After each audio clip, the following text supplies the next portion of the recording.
তো নমস্কার বন্ধুরা। বন্ধুরা, পশ্চিমবঙ্গ সরকার এমপ্লয়মেন্ট ব্যাংক যে নিয়ে এসছে সেটা বেকার ছেলেমেয়েদের জন্য, যে সমস্ত ছেলেমেয়েরা এখনও পর্যন্ত বেকার বাড়িতে বসে রয়েছেন সেই সমস্ত ছেলেমেয়েদের জন্য এই সুযোগ নিয়ে আসছে। অথবা এমপ্লয় ব্যাংকে নাম নথিভুক্ত করা থাকলে আপনাদের একটা ফ্রি ট্রেনিংয়ের ব্যবস্থা পাবেন। এছাড়া আপনাদের কিন্তু প্রত্যেক মাসে মাস কিন্তু একটা ভাতার ব্যবস্থা কিন্তু করা হয়ে থাকে রাজ্য সরকারের তরফ থেকে।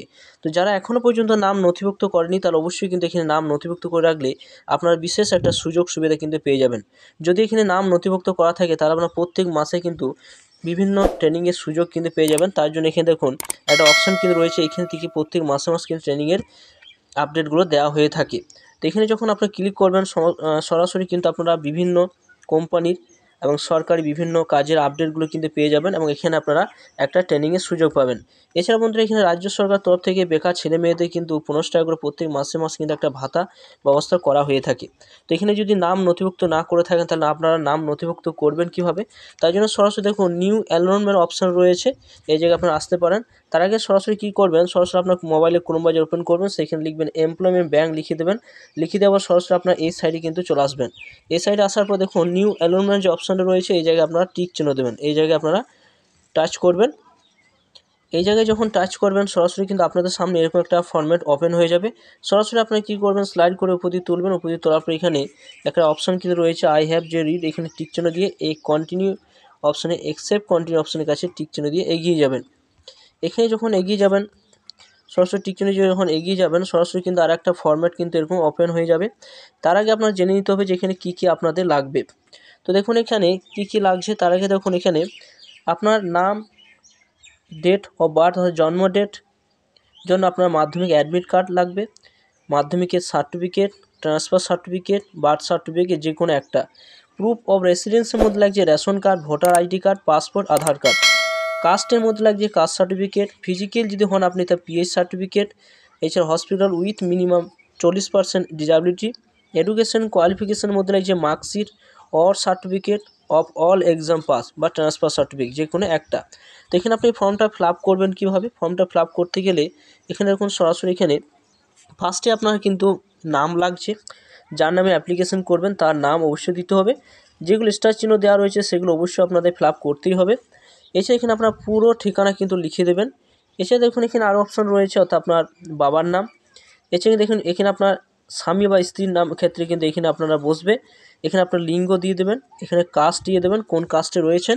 এখানে আপনার ডিস্ট্রিক্টটা দিয়ে দেবেন, পিনকোডটা কিন্তু অবশ্যই দিয়ে দেবেন। এরপর স্লাইড করে আবার উপর দিকে উঠাবেন। উপর দিয়ে উঠার পর দেখুন আরও অপশান কিন্তু এখানে রয়েছে। এখানের মধ্যে রয়েছে দেখুন আপনি যদি ধর্ম কি আপনার সেটা অবশ্যই দিয়ে দেবেন, আপনার বিবাহিত আপনি না অবিবাহিত সেটা দিয়ে দেবেন, জন্ম ডেটটা অবশ্যই দিয়ে দেবেন। এখানে আপনার এক্সচেঞ্জ অফিস কোথায় রয়েছে সেটা যখন ক্লিক করবেন অটোমেটিক সেটা কিন্তু শো করবে। মোবাইল নাম্বার অবশ্যই দিয়ে দেবেন, ইমেলটা দিয়ে দেবেন এবং এখানে আধার নাম্বারটা অবশ্যই কিন্তু দিয়ে দেবেন। ফিজিক্যালের মধ্যে আপনি ইয়েস না নো এবং প্রাক্তন সৈনিক কিনা সেটা ইয়েস নো, সেগুলো নো রয়েছে নোই থাকবে। এরপর স্লাইড করে উপর দিয়ে তুলবেন। এখানে এডুকেশন কোয়ালিফিকেশনের মধ্যে কী কী রয়েছে আপনার, অর্থাৎ এখানে আপনি কতদূর পড়াশোনা করেছেন তার মধ্যে এক্সাম পাস। এখানে যখন ক্লিক করবেন তখন এখানে বিভিন্ন অপশান কিন্তু পেয়ে যাবেন আপনারা।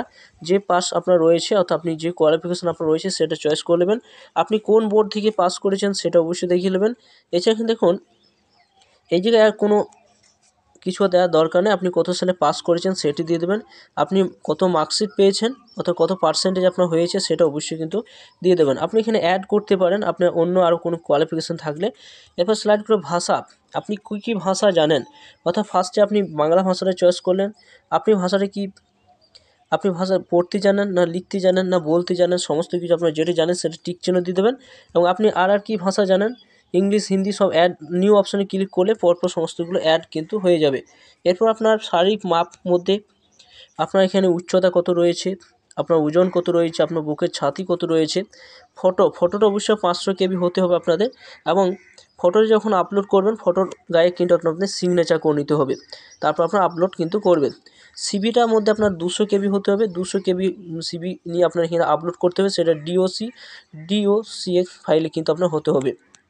এরপর স্লাইড করে উপর দিয়ে তুলবেন। এখানে আপনাদের কাজের অভিজ্ঞতা যদি থাকে তো কাজের অভিজ্ঞতা আপনারা দিতে পারেন এখানে, এবং দিলেও হবে, এখানে না দিলেও হবে। এখানে তো বলা হয়েছে যে অ্যাডিশনাল ইনফরমেশান অতিরিক্ত, অর্থাৎ এখানে বাসস্থানের মধ্যে আপনার কী প্রুফ আপনার দিতে হবে। এখানে যখন ক্লিক করবেন এখানে আপনার অপশান পেয়ে যাবেন ration card, voter ID card, passport, Aadhaar card, যে কোনো একটা জায়গায় আপনার টিক চিহ্ন দিতে হবে। এরপর সেই যেটা দিলেন তার নাম্বারটা এখানে লিখে দেবেন। এরপর দেখুন এখানে আরও অপশান রয়েছে, অর্থাৎ আপনার এখানে যখন উইদিন কান্ট্রি অপশান রয়েছে, এটা যেটা রয়েছে সেটাই সেটাই থাকবে।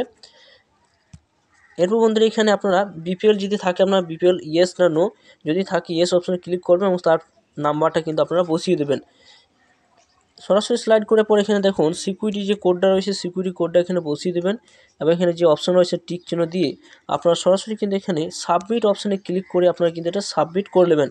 এরপর আপনার ফোন নম্বরে একটা ইবি নাম্বার কিন্তু দিয়ে দেবে, অর্থাৎ ইবি নাম্বার আপনার কিন্তু পাশে আইডি নাম্বার দিয়ে দেবে।